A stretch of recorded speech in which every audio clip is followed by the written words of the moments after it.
యథార్థం చెప్తున్నావు బావా దుర్యోధన. ఈ లోకంలో నా సుదర్శన చక్రం వంటి శక్తివంతమైన శస్త్రం కేవలం మహాదేవుని త్రిశూలం, ఇంకా ఇంద్రుడి వజ్రాయుధాలే. దానిని ప్రయోగించగానే కేవలం మనుషులే కాదు, సమస్త దేవతలు భయభ్రాంతులవుతుంటారు.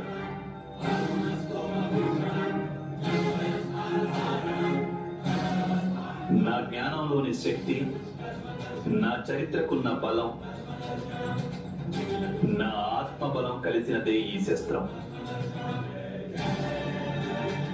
నేను సుదర్శన చక్రాన్ని ప్రయోగించానంటే ఆ క్షణాన్ని విధ్వంసం జరుగుతుంది. సత్యాసత్యాలు, న్యాయ అన్యాయాలు, బలహీనులు బలవంతులు మొత్తం నాశనమైపోతుంది.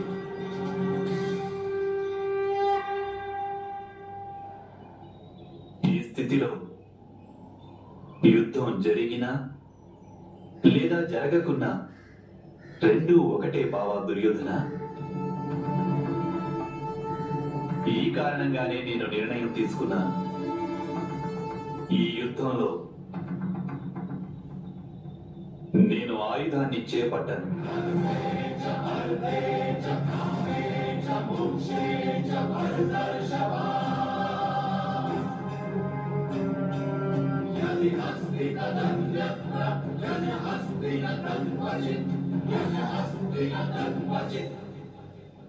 ఒకవైపు మా అజేయమైన ఒక అక్షౌహిణి నారాయణి సైన్యం, ఇక ఇంకొక వైపు స్వయంగా నేను ఒంటరిని,